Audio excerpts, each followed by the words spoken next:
The jar of honey shattered on Maggie Chandler's kitchen floor, and she did not even flinch. She stood there in the amber mess, barefoot on the cold pine boards, staring at the small handwritten note that had been tucked beneath it on her front step. The note read simply, "So you don't have to go without." 4 words, no signature. And yet those 4 words cracked something open inside her chest that she had spent 3 long years sealing shut with grief and stubbornness, and the particular kind of pride that grows in women who have been left with nothing and forced to make something from it anyway. She crumpled the note in her fist and pressed it against her mouth, not breathing, not crying, just holding herself together in the way she had learned to do since the day they buried Thomas Chandler on the hill behind the church and left her with a mortgaged homestead, a broken water pump, and $42 to her name. Someone had been watching her. Someone had noticed the thing she had worked so hard to make invisible. Maggie pressed her back against the doorframe and looked out at the dusty main street of Calico Creek, Kansas, in the blazing summer of 1878. The market stalls were already busy in the early morning. She could see Doris Fenton arranging bolts of gingham, old Pete Garner hauling crates of peaches from his wagon, children running between legs chasing a loose chicken. Everything ordinary, everything exactly as it should be. And yet, someone knew. Someone knew that every single Thursday when Maggie came to the market with her small leather coin purse, she bought flour, salt, lard, dried beans, thread, and nothing else. Someone had noticed that, when she paused beside the jar of honey that Mrs. Prentice always displayed in the center of her table, turning it in the light, so the gold of it caught the sun like something holy, Maggie always set it back down. Someone had watched her do that enough times to understand it was not that she didn't want it. It was that she could not afford the luxury of wanting things, and that someone had left the honey on her step. She thought about it for the rest of the morning as she swept up the broken glass and mopped up the sticky mess, saving every drop she could in a tin cup, because that honey was not going back, broken jar or not. She thought about it while she fed her 2 chickens, and patched the fence along the east side of the property, and hauled water from the well. She thought about it through the thin soup she made for lunch and the mending she did through the long hot afternoon, and by the time the sun began to lean toward the west, she had worked herself into a quiet, simmering kind of fury. She did not want to be watched. She did not want to be pitied. And she absolutely did not want to need whatever this was. But she also could not stop thinking about the honey.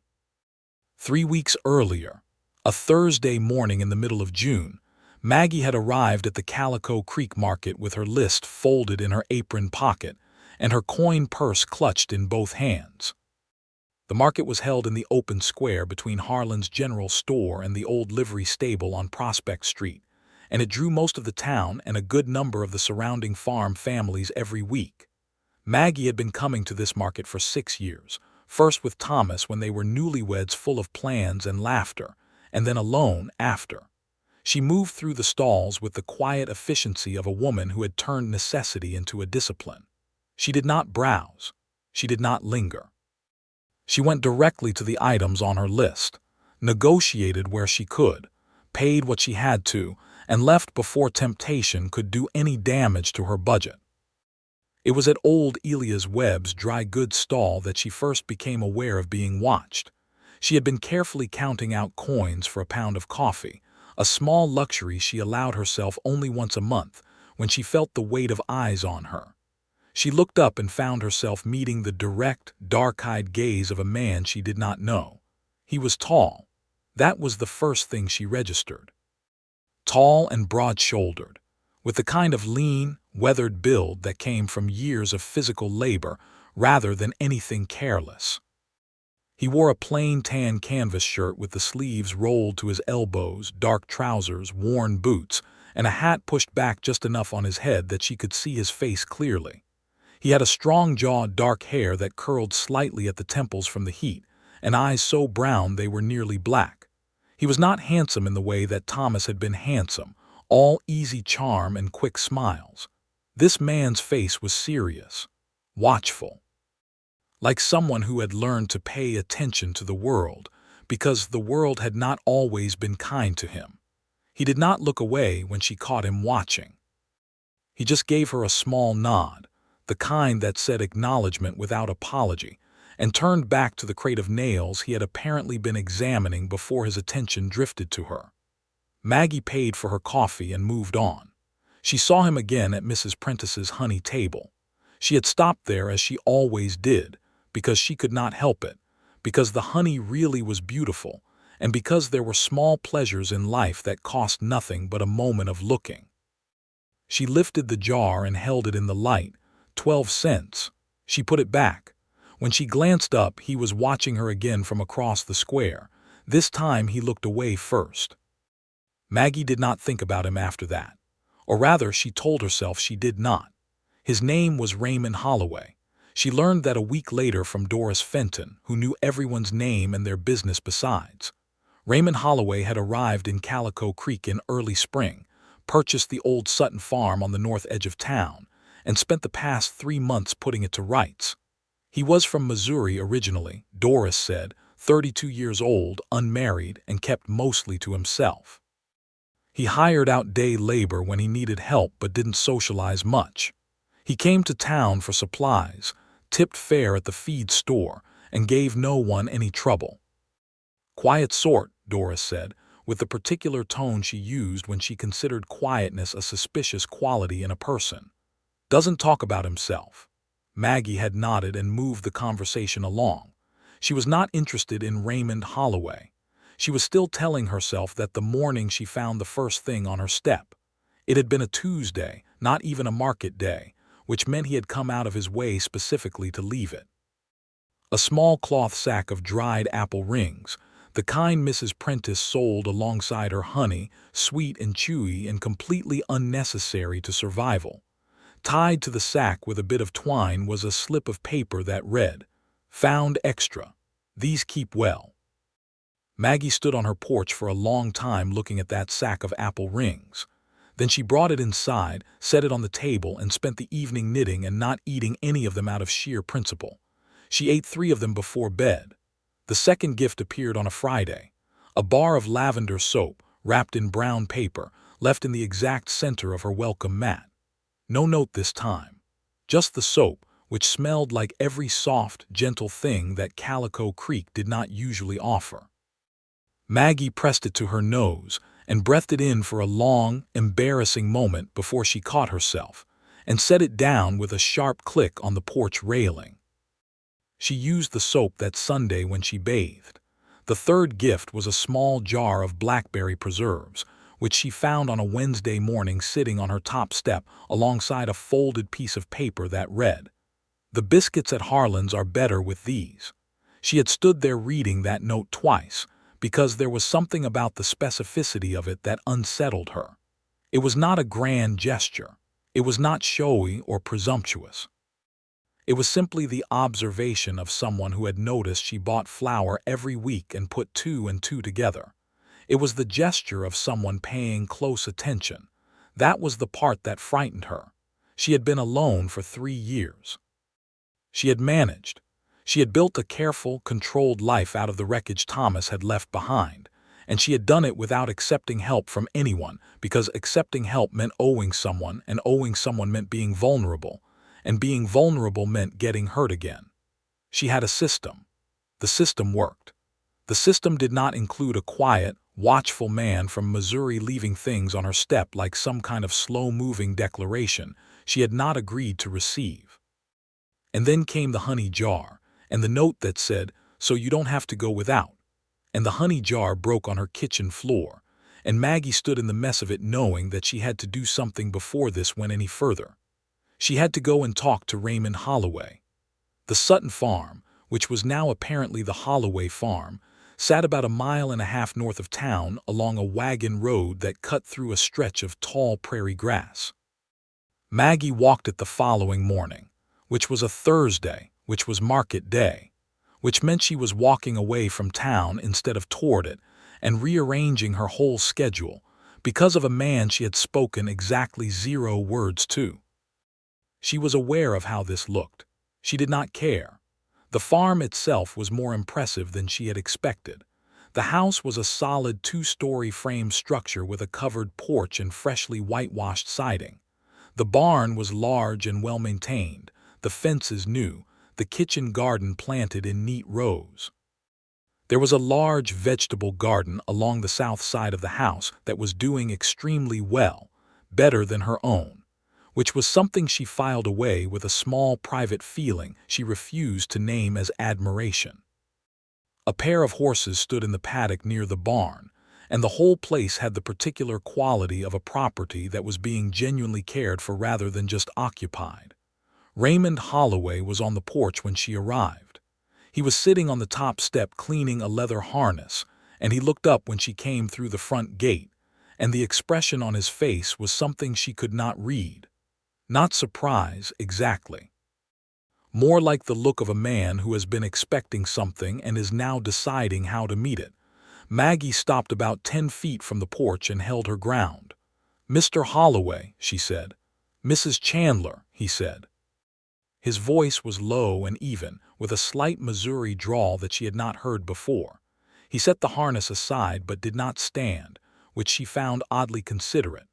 Standing would have made this into something more formal, and this was already formal enough. "I want to talk to you about the things you've been leaving on my step," Maggie said. She had practiced this speech on the walk over. It was going to be firm and clear and leave absolutely no room for misunderstanding.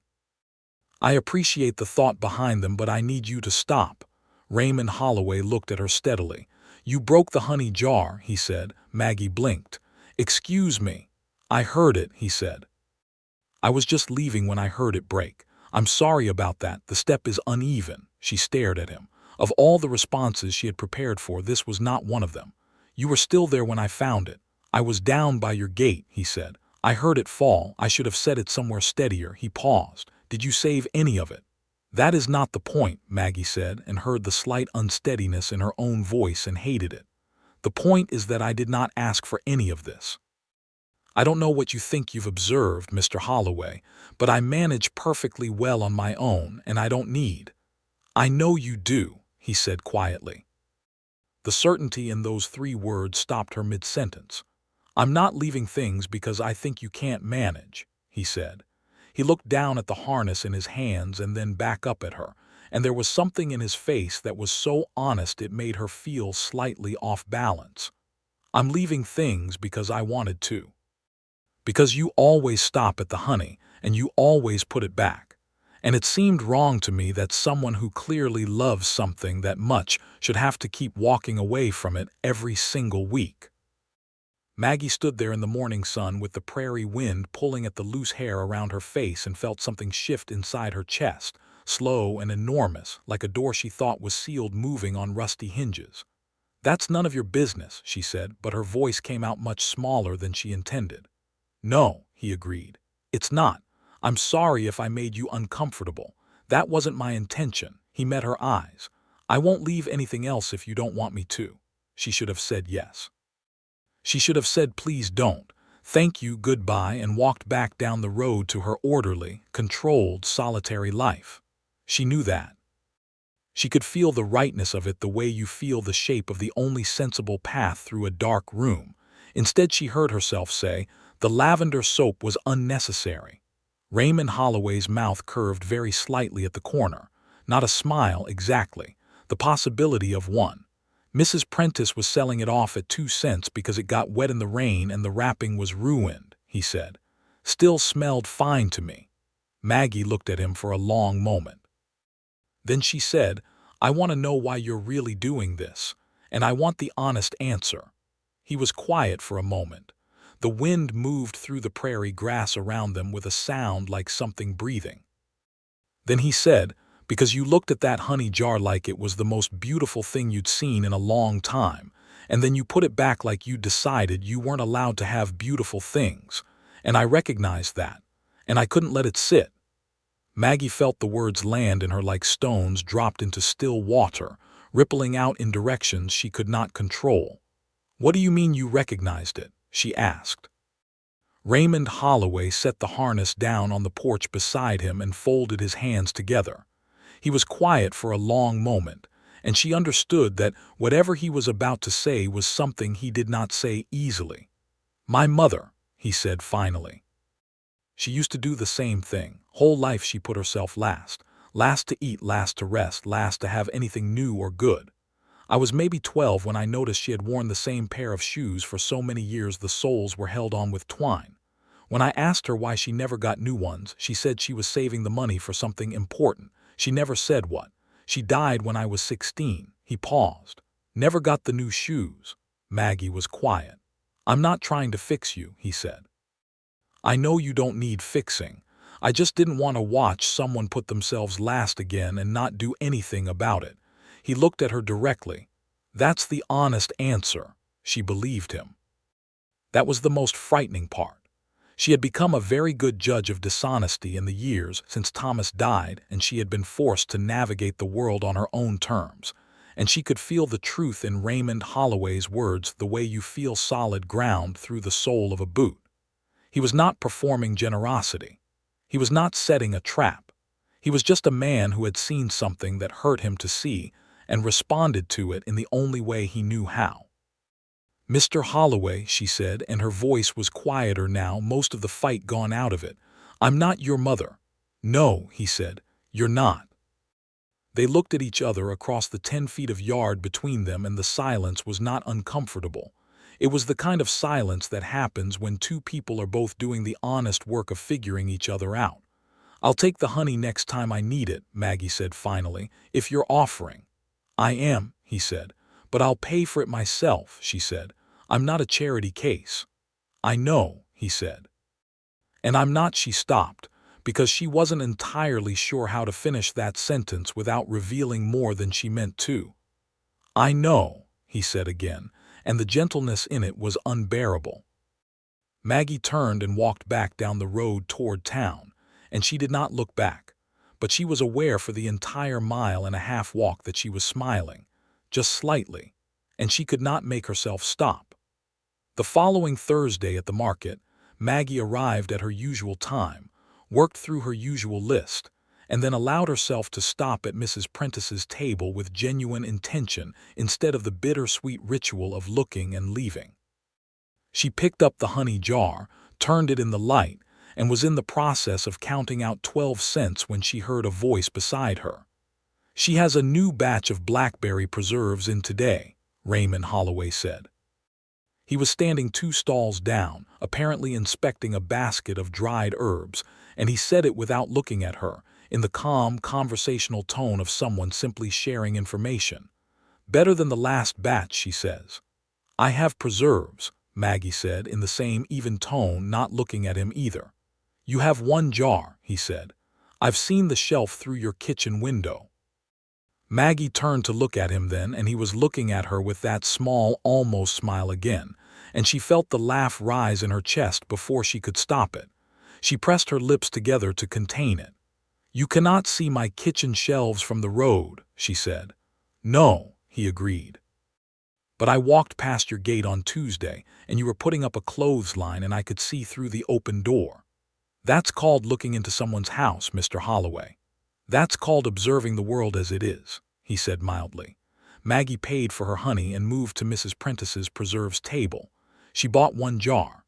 And then, because something in her had loosened just enough to allow it, she looked over her shoulder and said, "There's a stall on the east side selling apple cider donuts today."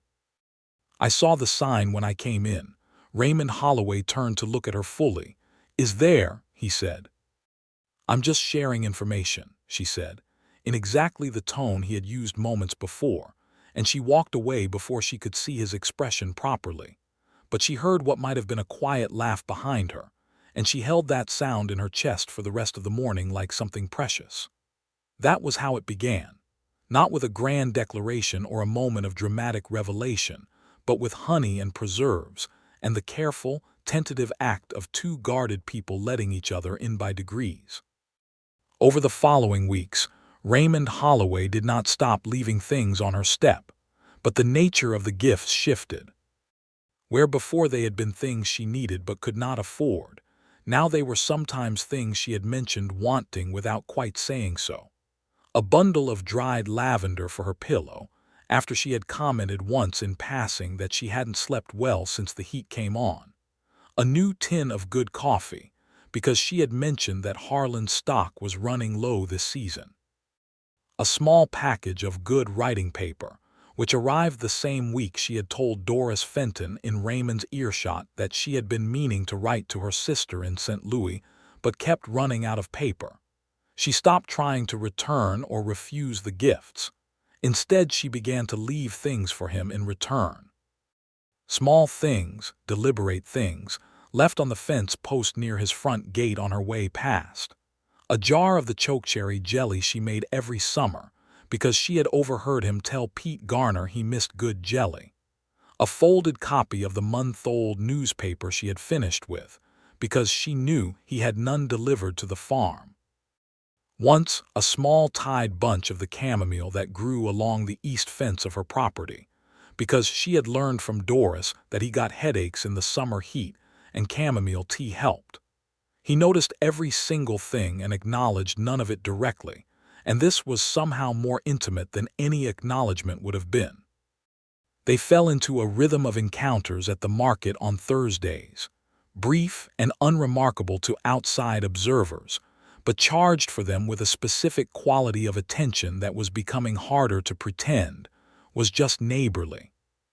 He would appear beside her at a stall, and they would talk about what was being sold, or about the weather, or about some piece of town news, and she would feel the whole time as though they were conducting two conversations simultaneously, one on the surface and one underneath, in a language that had no words yet.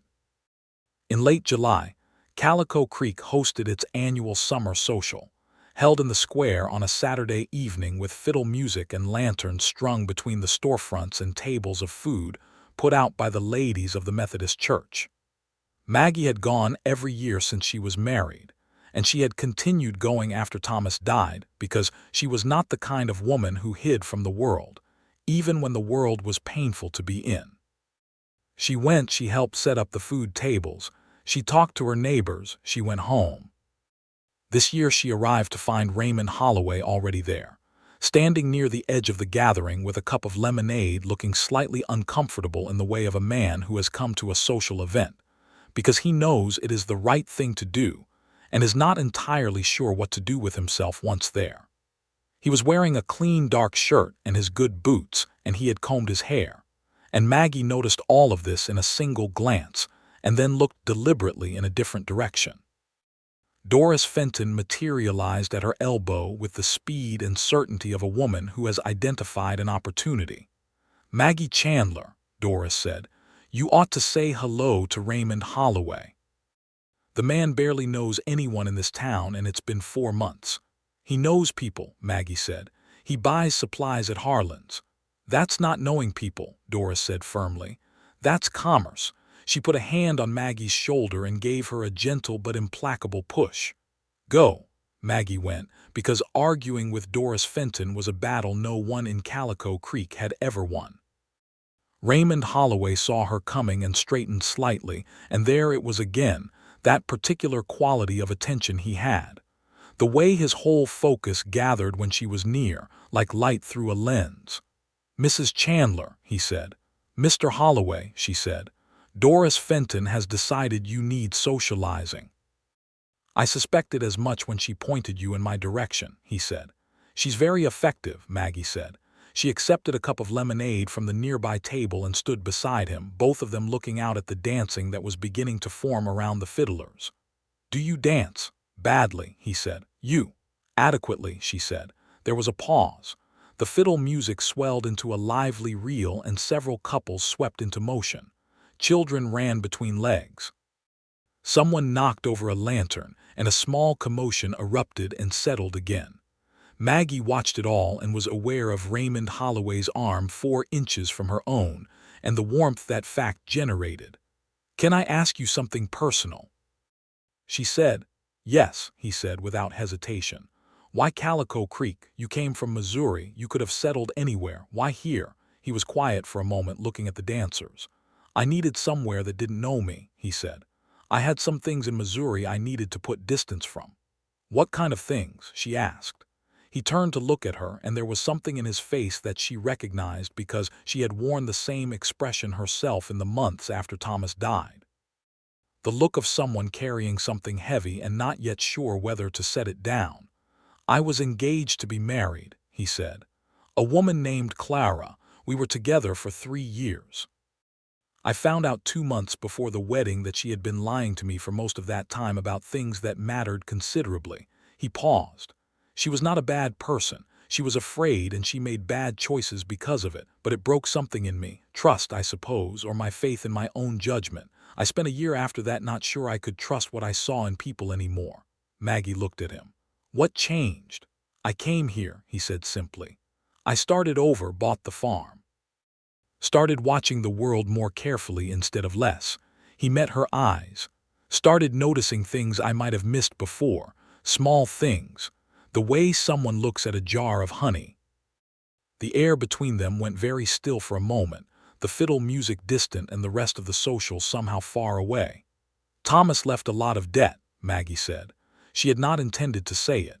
It came out of its own accord, and once it was out she kept going, because if he was going to be honest with her she owed him the same. "He was a good man and I loved him, but he was not a careful man about money, and when he died I found out the extent of it gradually. It took me the better part of 2 years to pay it down to something manageable.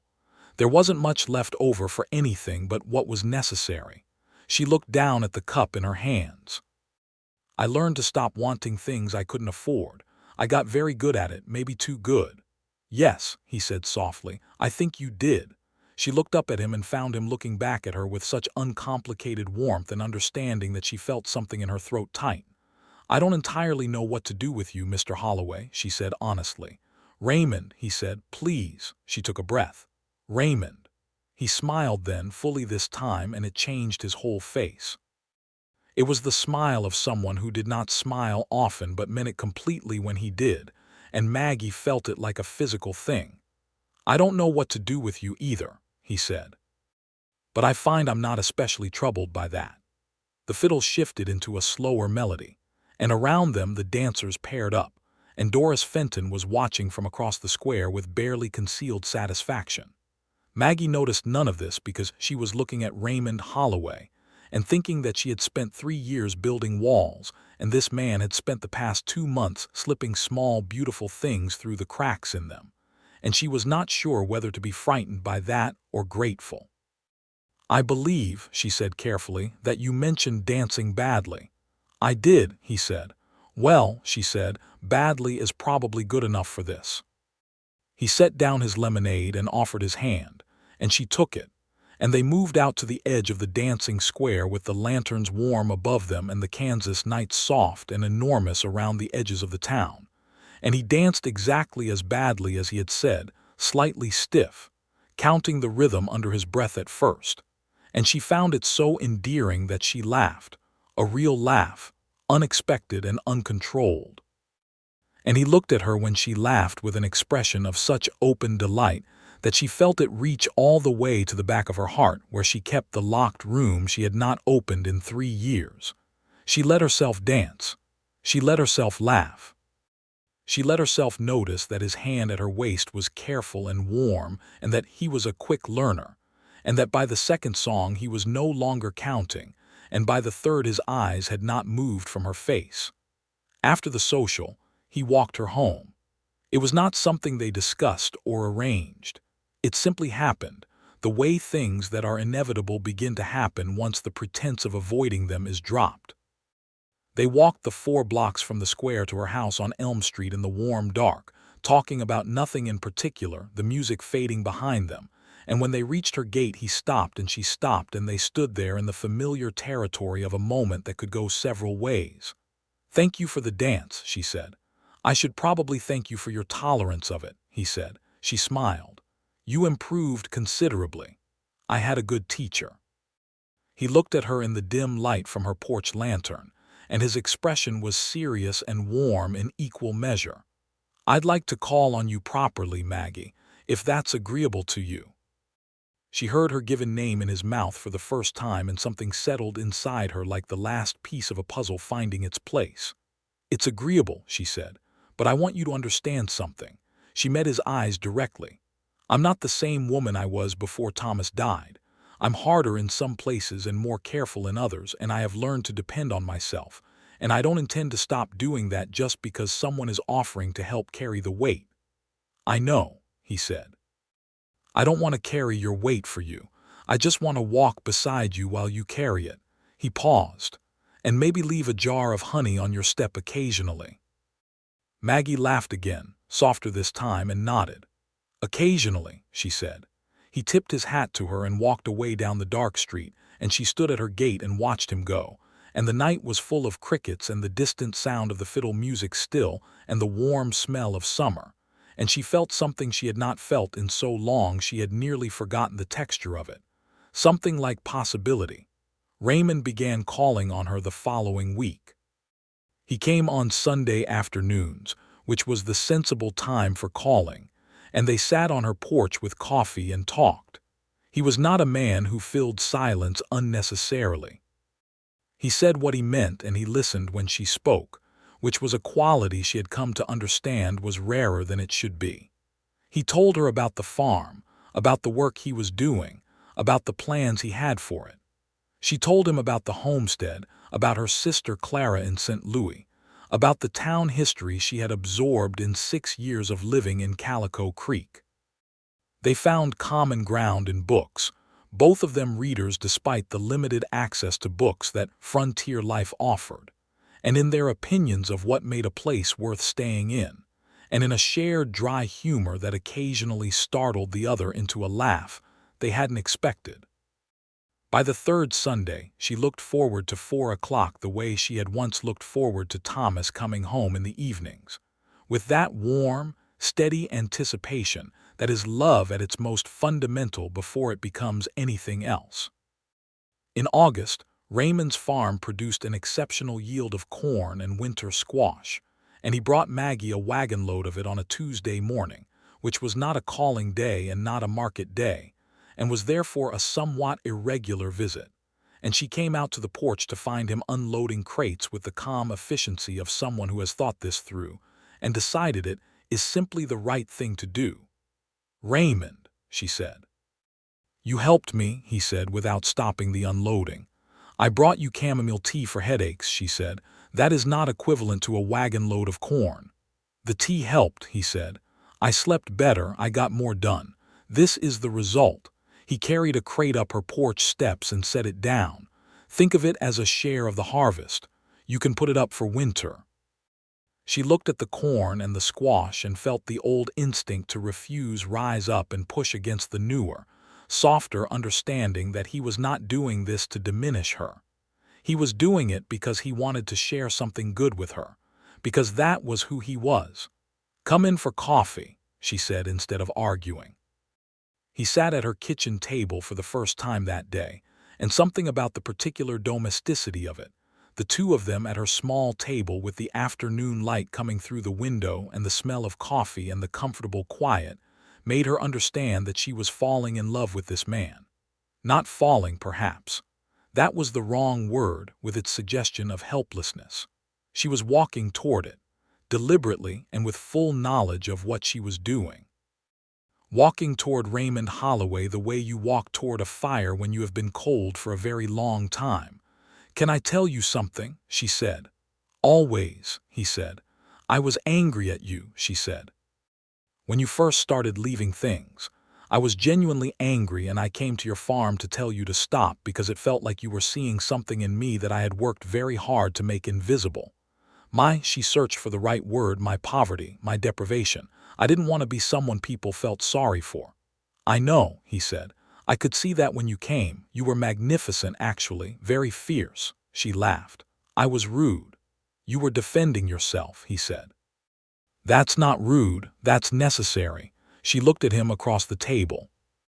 "The reason I work so hard to appear like I don't need anything," she said carefully, "is because after Thomas died, there were men in this town who thought that a widow alone was a particular kind of opportunity. Men who offered help with the mortgage or the repairs, and then made it very clear what they expected in return." Her voice was steady, but her hands around her coffee cup were tight. I learned that accepting help from people is sometimes a trap. That generosity is not always what it looks like. Raymond's jaw tightened briefly just once, and then his face went carefully still. "Who?" he said.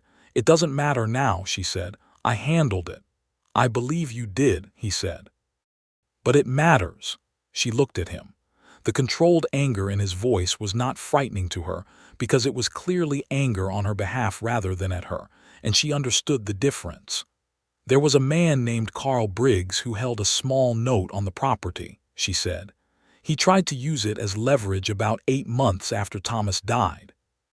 I paid off that particular note in full within the week, which I did by selling the horse and eating very little that winter, and I have never spoken to him since." Raymond was quiet for a moment. "He's still in Calico Creek. He moved to Dodge City last year," she said. "He is someone else's problem now." "Good," Raymond said. The word was short and flat. Then he looked at her with those dark, honest eyes. "I want you to know that I understand why you were guarded when I started leaving things. I understand why kindness from a man would feel suspicious. And I want you to know that there is no note I hold, no debt I'm counting, no expectation attached to anything I've given you." He leaned forward slightly. "And if you ever want me to stop, I will stop, immediately and without argument." Maggie looked at him for a long time. The kitchen was quiet and warm, and the afternoon light lay across the table between them like something peaceful. "I don't want you to stop," she said. The way he looked at her when she said that made her feel warm from the inside out. September came, and the heat broke, and Calico Creek settled into the long, golden ease of early fall. Raymond and Maggie fell into the easy intimacy of people who are becoming essential to each other without quite having put it into words yet. He came on Sundays and sometimes on Wednesdays. She brought him things she made, preserves and baked goods and the occasional small useful item, not out of obligation, but out of the pleasure of giving, which she had not felt in years. They took walks along the creek south of town on the cooler evenings, talking or sometimes just walking in the companionable silence of people who have learned that not everything needs to be said aloud. He told her more about Missouri, about his father, a hard man, not cruel exactly but distant, who had communicated love entirely through work and discipline and never through warmth. About his own farming instinct, which had come from watching his mother tend a small kitchen garden with a devotion that he had understood only much later was the way she kept herself sane in a difficult life. About the years after his mother died, when he had done farm labor across 3 states, trying on different places like hats, looking for somewhere that fit.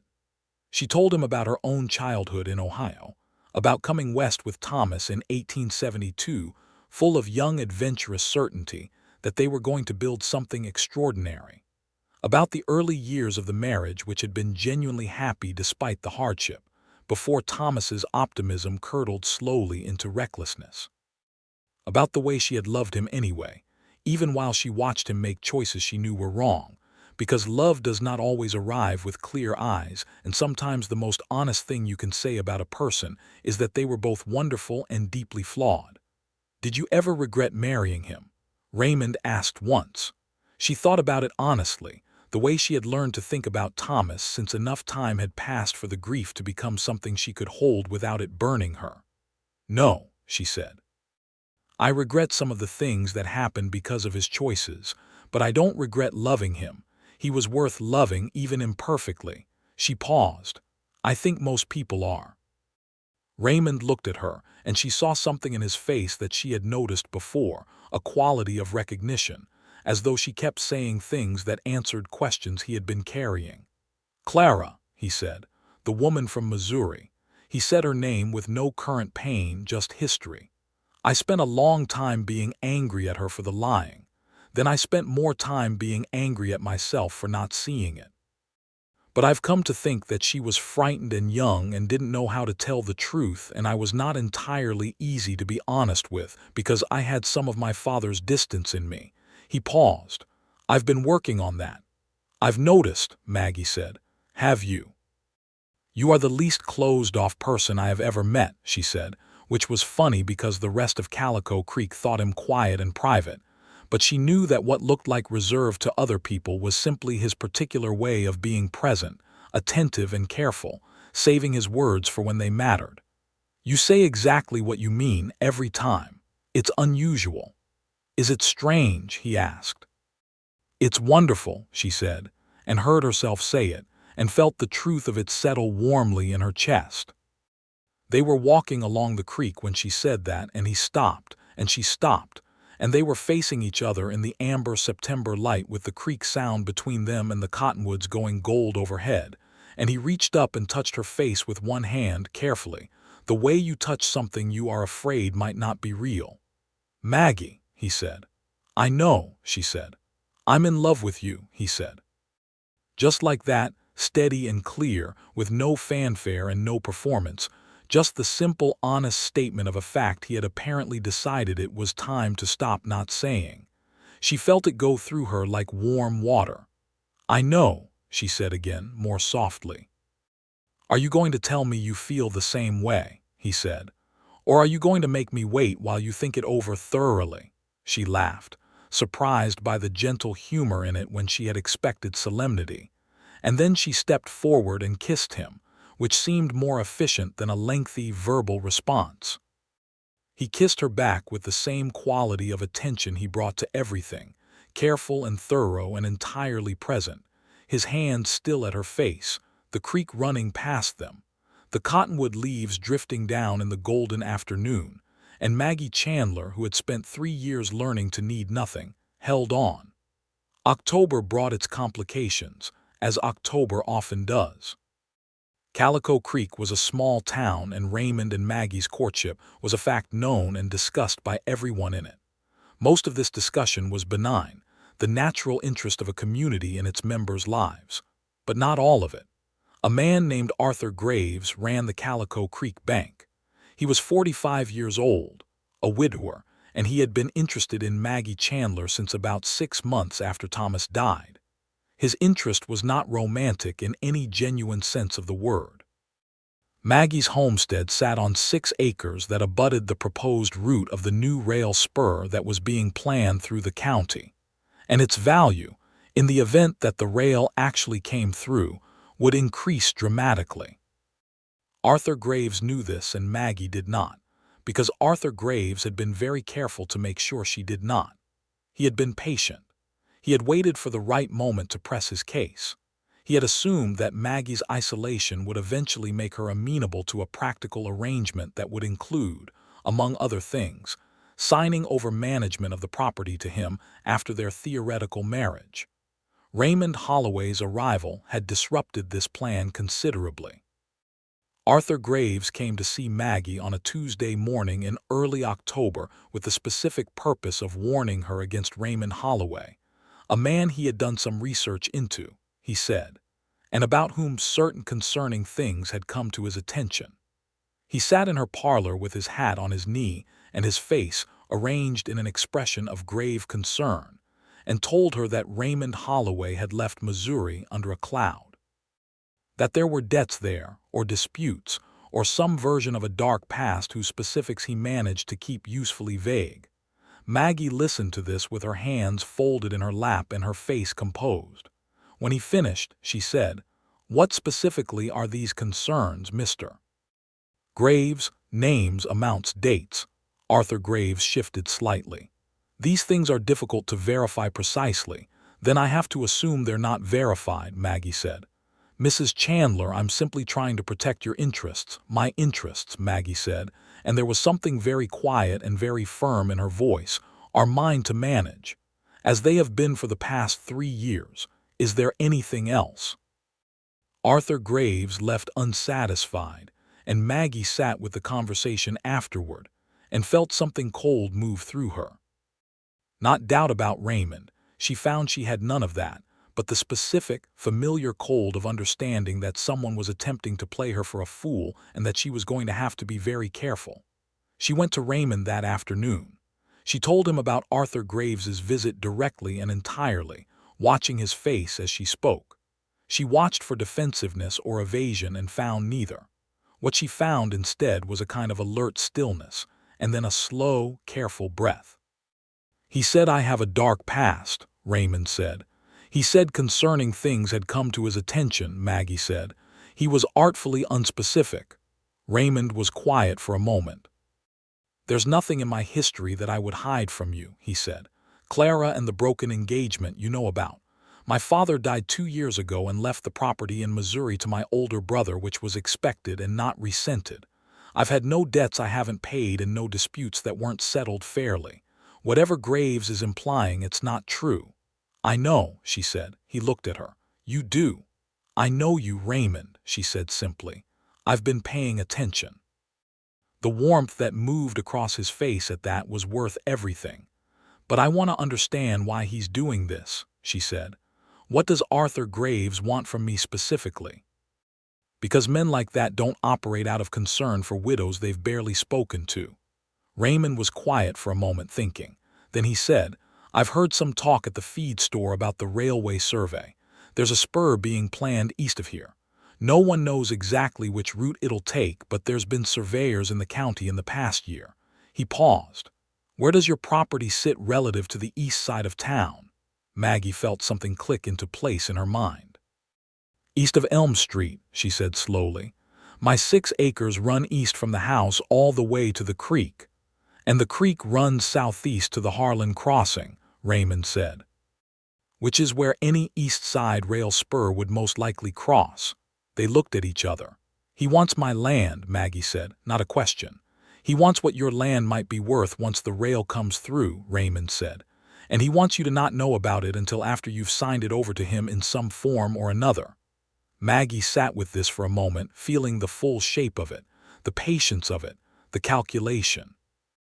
The years of carefully maintained cordiality at the bank while Arthur Graves watched and waited for her situation to become desperate enough to exploit.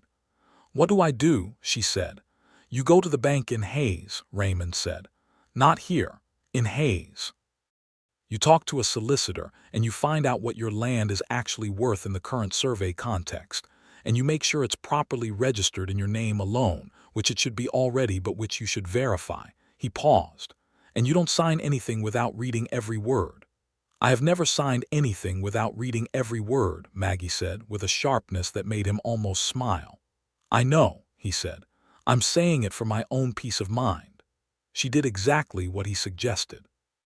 The following week, she took the stage to Hayes and spent a day with a solicitor named Mr.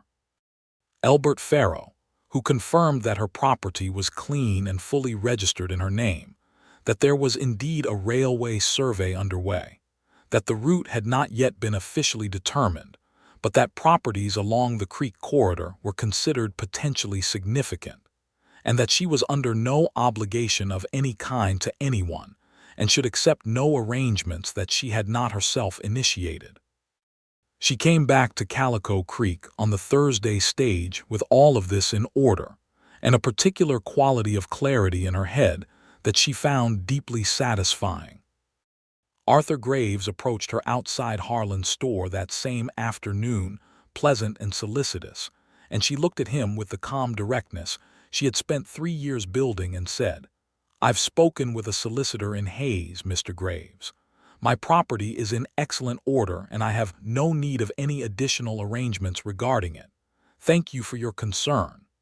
The look on his face was worth the stage fare.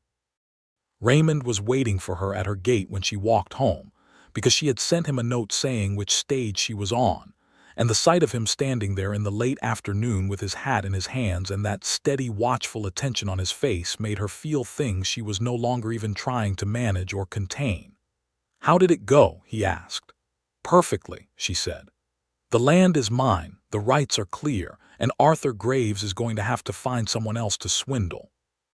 Raymond exhaled slowly, and she saw the tension leave his shoulders that she hadn't fully realized was there until it went.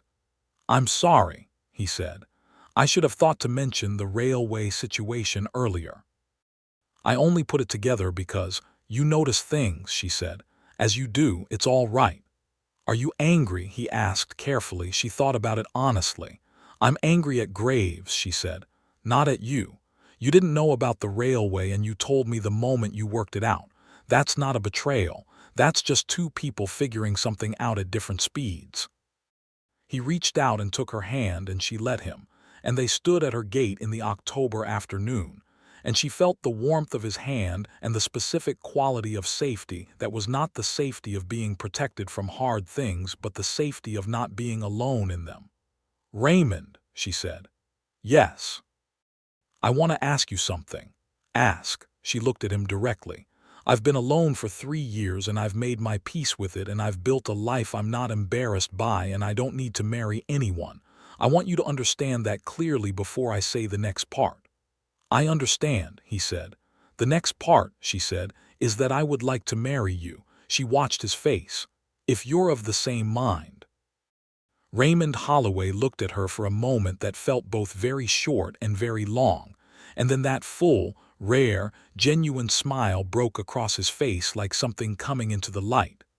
"I am," he said, "very much of the same mind."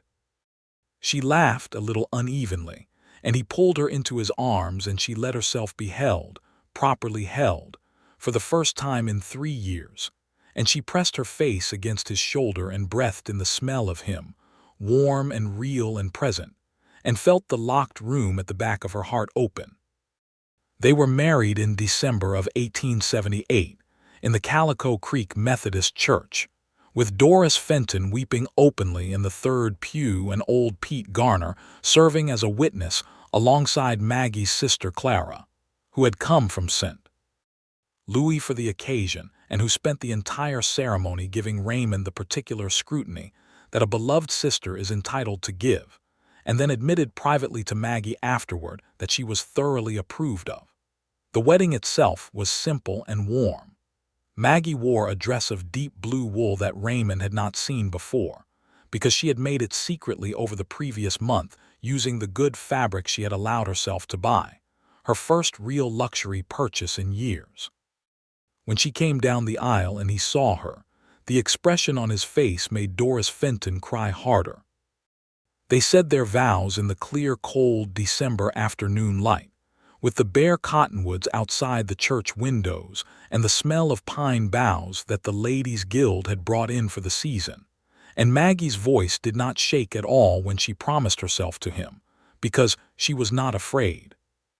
She had made this choice with every part of herself fully available to the deciding, with clear eyes and no desperation, and nothing but the uncomplicated truth that she loved this man, and that loving him was something she intended to do properly for the rest of her life. Raymond's voice was low and steady, and he did not look away from her face for a single moment. "I now pronounce you husband and wife," the Reverend said, and Raymond kissed her with everyone watching, and Doris Fenton apparently lost her ability to contain herself entirely. They moved into the Holloway farm in the new year, a decision Maggie had thought about carefully and made without pressure. The farm was larger and better positioned than her homestead, and Raymond had suggested without any heaviness that the decision was entirely hers, and she had walked the farm on her own one afternoon in late November, assessing it with the practical eye of a woman who understood property, and decided that yes, this was the right choice, and that she was making it because it made sense rather than because she was surrendering anything. She kept the homestead on Elm Street and rented it to a young couple who had come to Calico Creek looking for somewhere to begin, which gave her a small additional income, and the satisfaction of having helped someone else do what she had done, which was build something from limited materials and considerable determination. The first winter of their marriage was one of the best periods of Maggie's life, which surprised her a little because she had expected the adjustment to be difficult. Two self-sufficient people accustomed to their own rhythms learning to share space. But it was not difficult. It was, in fact, deeply easy in the way of things that fit. They were different enough to be interesting to each other, and similar enough in the things that mattered to move through the day in a natural accord. He woke early, and she woke slightly later, and he always had the coffee made when she came down the stairs. She cooked and he cleaned, and they both worked the farm and both read in the evenings, sometimes aloud to each other. And the house was warm and the snow was deep outside, and Maggie found herself happy with the particular, astonished quality of someone who had stopped believing happiness was still coming, and then found it coming anyway. In February, Raymond discovered that the railway survey had been finalized, and that the planned spur route did indeed run along the creek corridor. The properties along that stretch had been assessed for potential acquisition by the railway company. The Chandler homestead on Elm Street, now the Holloway Chandler rental property, was on the assessment list at a significantly elevated value.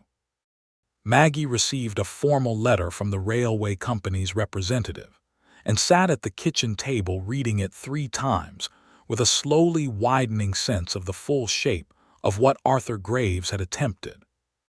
He was going to acquire my property at its current depressed value, she said, arrange the marriage, and then cash in when the railway paid out the acquisition price. That's what I think, Raymond said. That's not just greed, she said. That's premeditated fraud. Raymond said nothing because he agreed and because he understood that she was working through the full weight of it and needed to do that without intervention.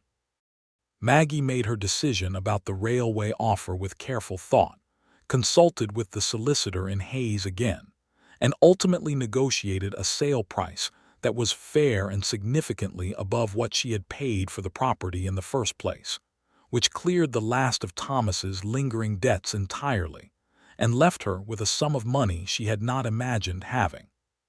She gave half of it to the Methodist Church's fund for families affected by the drought that had hit the eastern part of the county that year, because she remembered being on the other side of that particular need, and she believed in the specific usefulness of paying things forward.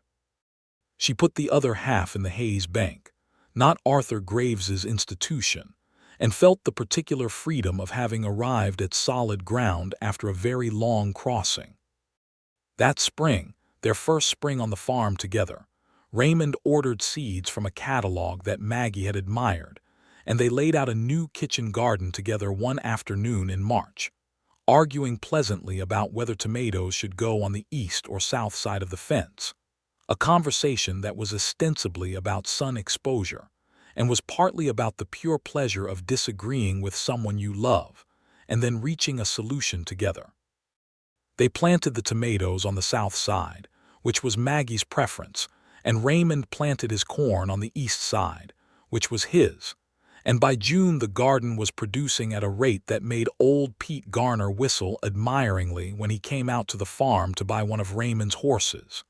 In June, Maggie discovered she was pregnant.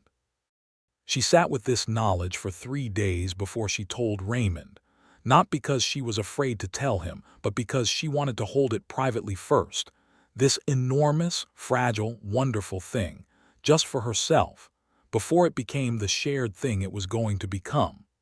She had feared that after Thomas's death she might not have another chance at a child.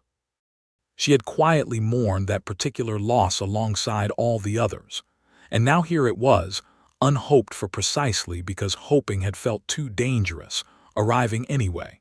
She told him on a Sunday evening, sitting on the porch in the June dark with the fireflies moving in the meadow grass below the house. She said it simply and directly as she said all things, and then she waited. Raymond was quiet for a moment, and she watched the information move across his face, the initial stillness, and then the slow, spreading, incandescent look of a man receiving news that exceeds what he knew how to want. He reached over and took her hand and held it and did not say anything for a long time, and she understood that his silence was not emptiness but the fullness of something too large for immediate words, and she loved him for it. "Are you well?" he asked finally. "Are you feeling all right?" "I'm feeling wonderful," she said. "A little tired, otherwise wonderful." He brought her hand to his mouth and pressed his lips against her knuckles, and she felt him breathe against her skin, and the fireflies moved in the summer dark, and Calico Creek lay quiet and golden in the distance, and Maggie Chandler Holloway felt the full measure of her life and found it more than she had ever dared to plan for. The pregnancy was uncomplicated, and Maggie managed it with her characteristic combination of pragmatism and refusal to make a fuss. Raymond managed it with a quality of careful attention that was occasionally excessive, and which she gently told him so, and which he scaled back by approximately 15% and no more, which she decided was acceptable. He continued to leave things on the step, even now that they lived in the same house. Not out of pity or concern, but out of the same original impulse that had started the whole business, the impulse to offer small, beautiful things to someone who deserved them. She would come down to find the first wildflowers of the season in a glass jar on the kitchen step, a note about something he had read in the paper that he thought would interest her. Once, a small carved wooden box that he had made himself over the winter evenings, fitted with a latch with her initials engraved in the top. She put her best jewelry in it, 2 small items, a locket from her mother and a ring Thomas had given her, and she kept it on the bedside table. The baby came in January of 1880, on a day when the wind came down from the north, and the snow was deep against the fence lines. Raymond fetched Mrs. Calloway the midwife from town and kept the fire going and did not manage to be as composed as he had intended, but held himself together adequately, and at 6 o'clock in the evening, Maggie Holloway delivered a healthy boy with dark hair and a remarkably definite personality expressed immediately through the vigor of his arrival. They named him Henry Thomas Holloway. Henry for Raymond's grandfather, who had been the one gentle man in his family's recent history, a farmer who grew apples in Missouri and told good stories. Thomas for Maggie's first husband, because Maggie had decided early in the pregnancy that the child she had loved deserved to be remembered, and that there was nothing in love that required you to pretend your history did not exist. Raymond had agreed without hesitation, which she had loved him for. Henry Thomas Holloway was 3 weeks old the first time Raymond laid him on a blanket on the kitchen floor and sat beside him and talked to him seriously about the farm, the state of the corn, and the relative merits of various fence post materials, which was the most Raymond thing imaginable, and which Maggie witnessed from the doorway with a feeling in her chest so large she had to lean against the frame to hold herself up. The years that followed were good years. Not easy because the frontier was never easy, but good in the deep, genuine sense of things that are built carefully and maintained with attention. The farm grew. Raymond expanded the corn acreage and added a small apple orchard on the north slope of the property, partly because he had wanted one since Missouri and partly, Maggie suspected, because of his grandfather Henry, because people find ways to honor the dead that are not always spoken aloud. Maggie took back her habit of going to the market every Thursday, but the trip was different now. She moved through the stalls with the ease of someone who is not counting every cent with desperation, who can stop and consider and occasionally buy something simply, because it is beautiful or because someone she loves will enjoy it. She bought Raymond a good new hat one Thursday in the spring of 1881, because his old one had seen better days, and she had seen him looking at this one with the particular expression she recognized from her own years of looking and not allowing herself to have. She left it on his workbench in the barn with a note that said, "So you don't have to go without." He appeared in the kitchen doorway 20 minutes later holding the hat and looking at her with an expression she could not entirely name, complex and warm and full. "Maggie," he said. "I notice things too," she said, and went back to the bread she was making, because she was a woman who said what she meant and did not need to make a ceremony of it. He came up behind her and put his arms around her and pressed his face against the back of her neck, and she felt him laugh, quiet and real, and she put her floury hands over his and they stood in the kitchen with the bread half-made and Henry asleep in the next room, and the spring light coming through the window, and it was one of those ordinary moments that is also secretly everything.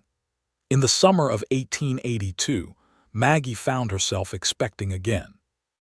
This one arrived in February of 1883, a girl with Maggie's coloring and Raymond's stubborn, watchful eyes, and they named her Ruth Eleanor Holloway, Eleanor for Maggie's mother and Ruth, because Maggie had always loved the name, and because Ruth had stayed when she could have gone, which seemed like a good quality to name a daughter after. Ruth Eleanor was a different child from Henry in every way.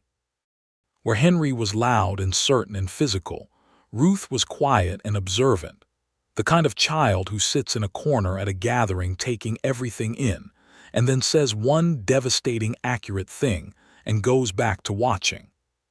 She was very like her father in this, and Maggie watched the two of them together, Raymond and Ruth, with a feeling that was almost too much to contain. The watchful man and the watchful girl, seeing the same things in the world and understanding each other without needing to say so.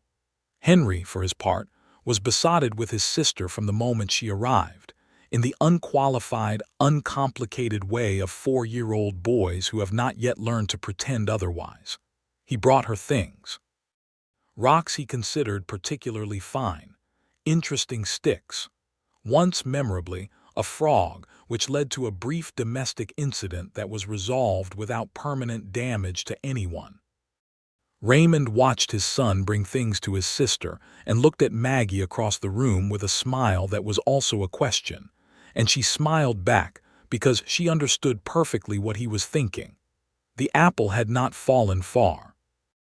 Doris Fenton came to visit on a Sunday in the spring of 1883 and sat at the kitchen table with coffee and Ruth on her knee and Henry showing her a drawing he had done of the farm, which was remarkably accurate for a 5-year-old, and suggested his father's quality of careful observation. And Doris looked around the warm kitchen with its good smells and its evidence of a life well lived and said, with her particular brand of affectionate directness, "Well, I did tell you, Maggie Chandler." "You did," Maggie said. "You were very stubborn about it."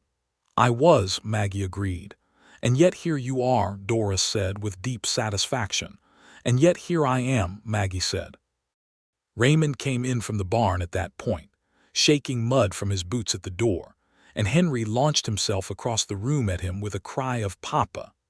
And Raymond caught him and swung him up without breaking stride, and the boy laughed the full-bodied laugh of a thoroughly loved child, and Raymond looked over Henry's head at Maggie with the same expression he had worn on the porch of his farm that first morning, watchful and warm and entirely honest. She held that look from across the kitchen. This woman who had learned to put herself last and then learned to stop. This woman who had built a life from $42 and determination and the stubborn refusal to be made small.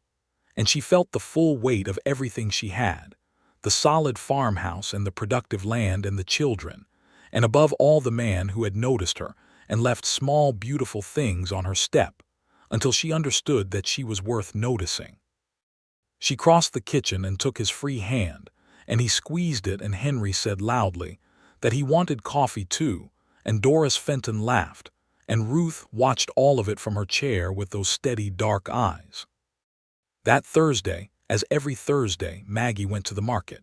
She moved through the familiar stalls with Henry beside her holding her hand and Ruth in the sling at her front, just as she had moved through them alone for all those earlier years, but the quality of the movement was different now. She stopped where she wanted to stop. She looked at what she wanted to look at. She bought the honey, as she always did now, and a bunch of early lavender from the flower stall, and a small carved wooden bird from old Mr. Jimenez, who sold his carvings from a blanket at the edge of the square and whose work was remarkable, and whom she had been trying to support since she noticed most people walked past him without stopping. She stopped at every stall that mattered. She talked to everyone. She bought small things she wanted and large things she needed, and she did not put a single thing back because it was too lovely to afford. When she came home that afternoon, there was something on her front step, a jar of honey. Not because she needed it, because she had just bought one, but because Raymond had stopped at the market before her, apparently, and bought one first and left it with a note. The note read, "Because you still look at it like it's beautiful. And it is." Maggie picked up the jar and held it in the afternoon light and thought about the woman she had been 5 years ago, barefoot in the broken mess of honey and grief and pride, reading a note that said, so you don't have to go without. She thought about how frightened she had been of being seen, how much she had needed to be seen anyway. How Raymond Holloway had seen her, and kept seeing her, and kept leaving small, beautiful things in the cracks of her carefully built walls, until she understood that a wall was not always protection, that sometimes it was just distance from the life you were supposed to be living. She brought the honey inside and set it on the table beside the jar she had bought at the market, and she looked at the two jars side by side and thought about abundance, about what it meant to have more than enough, not just of honey but of everything, of safety and partnership and love and the particular richness of a life shared with someone who pays attention. Raymond came in from the fields at dusk, and she made supper while he washed up and Henry chased the barn cat around the yard, and Ruth sat in her basket near the door and watched the evening with her wide, dark eyes, and the kitchen was warm and full of good smells and the sound of the family, and outside the Kansas sky went purple and gold and enormous, the way it did in fall, stretching out over the prairie in all directions like a promise. They ate together at the big table, the four of them, and Raymond told Henry about the apple trees they were going to plant next spring, and Henry asked approximately 40 questions about apples, and Ruth ate her supper with the focused concentration of someone who takes nourishment seriously, and Maggie watched her family in the lamplight and felt something so complete and so full that it almost hurt. After the children were in bed, Raymond and Maggie sat on the porch in the cooling evening with coffee, side by side on the old bench he had made the second spring, looking out at the dark fields and the stars coming out above the prairie, thick and bright in the way the western sky was thick and bright in a way eastern cities would never know. "I was thinking," Raymond said after a comfortable while. "About what?" she said. "The south field," he said. "I think we could put in a second apple variety next year alongside the first. The soil does well with it." "More apples," she said. "More apples," he agreed. Also, he was quiet for a moment. "I was thinking we might have a conversation soon about the east bedroom." She looked at him. "The east bedroom was currently used for storage. That seems like a reasonable conversation to have," she said carefully. He met her eyes, and there it was again, that warmth and that certainty. "We don't have to rush," he said. "I just think, Raymond," she said. "Yes." "I was thinking the same thing," she said. He smiled, and she leaned into him, and his arm came around her, and they sat on the porch in the Kansas night, two people who had come to each other through grief and caution and the slow accumulation of small, honest gestures, and the stars were very bright, and the prairie was very wide, and the house behind them was full and warm. She would remember this evening for the rest of her life, not because it was dramatic or singular, but because it was real. Because it was the life she had built from nothing, rebuilt from less, and then built again alongside someone who had seen her clearly from the beginning and chosen her anyway. 3 years later, the east bedroom was no longer used for storage. James Raymond Holloway arrived in the spring of 1886, red-faced and emphatic, and Henry, who was 8 years old by then, stood outside the bedroom door and reported to Ruth every sound with serious journalistic accuracy. And Ruth, who was 3, absorbed this information with her usual composure. And when Raymond came out to the porch, where the children had finally been settled with cornbread and honey, his face had that particular quality it always had in the first moments after something enormous happened: stillness, and then the slow opening of everything. "Another boy," he said. Henry punched the air. Ruth considered this with equanimity. "His name is James," Raymond said. "James Raymond." Henry sat with this for a moment. "James," he said, testing it. "That's good. He can help with the apples." Ruth looked at her father. "Is Mama all right?" she said. The direct, essential question asked by a 4-year-old with the directness of someone who has learned from both her parents to ask the thing that matters. Raymond crouched down to her level. "Mama is very well," he said. "She's wonderful, actually." Ruth nodded, satisfied. He carried her inside to meet her brother, and Henry followed, and Maggie lay in the bed that she and Raymond had shared for 6 years with the new baby in her arms and the lamplight soft, and the evening coming through the window and the children piling in the door. And Raymond came to the edge of the bed and sat beside her and looked at her with everything he was capable of feeling showing clearly in his face, which was the thing about him she had never stopped being grateful for. "Hello, James," Henry said, leaning over his mother's arm with intense curiosity. Ruth reached out one small hand and touched the baby's cheek, very carefully, the way you touch something you are afraid might not be real. Maggie watched her daughter's face in that moment, the gentleness and the wonder in it, and thought about all the gifts ever left on steps, all the small, beautiful things offered across the distances between people, and understood that this was what they all amounted to. Not the honey, or the lavender, or the preserves, or the paper, or the carved wooden box, but this. The people who came through the door you had nearly stopped leaving open. The life that grew in the spaces where you had learned to let something in. Raymond's hand found hers on the blanket and she turned her palm up and held on, and outside the Kansas spring was moving through the apple trees, the first blossoms beginning, white and fragrant in the evening air, and the children were all present and the house was full of voices, and the stars would come out soon over the prairie, enormous and uncountable, the way they always did above this wide and faithful land. She had stopped putting herself last. She had stopped walking away from the beautiful things. She had learned, slowly and through some difficulty, that need was not weakness and that love was not a trap, and that the right person coming into your life did not diminish what you had built alone but stood beside it and said, "Look what you made. Look what we have." On the market table at Thursday in Calico Creek, Mrs. Prentice still arranged her honey jars in the center, golden in the morning sun. And Maggie Holloway, who had once touched them and set them back every single time, now bought 2 jars and sometimes 3, and never once told herself she wasn't allowed to have beautiful things, because she knew, as clearly as she knew anything, that she was worth them, and she always had been.